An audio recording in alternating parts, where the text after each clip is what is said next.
Honorable panel speaker, sir. Sir, I just want to have two clarification from Honorable Minister Saab regarding this bill. Sir, he had mentioned that it's a minority St. Mary's.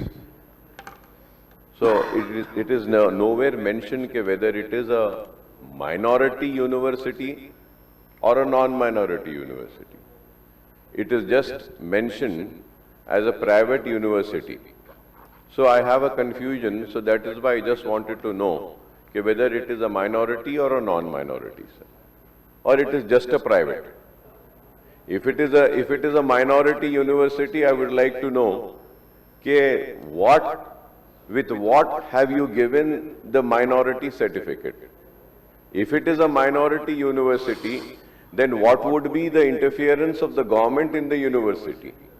Are we going to have a selection committee, or the intake will have to have at least 75% of students belonging to the minority? These are all the questions, sir, because one institute cannot be declared as a minority. So in that bill, it is not mentioned whether it is a minority institute, because Honorable Minister Saab had started by saying that it is St. Mary's minority. So this is why I need a clarification whether it is a minority institute, a university or not. If it is, then there is separate regulations, sir, for a minority institute.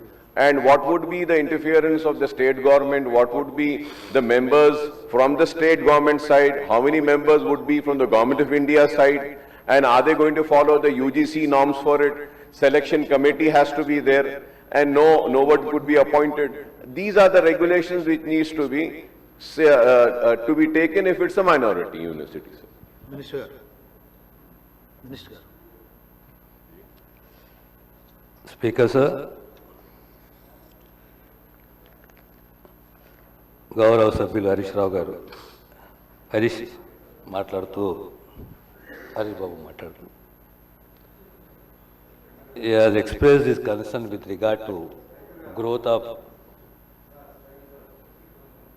private institutions, private universities అనే ఒక concern వ్యక్తం చేశారు.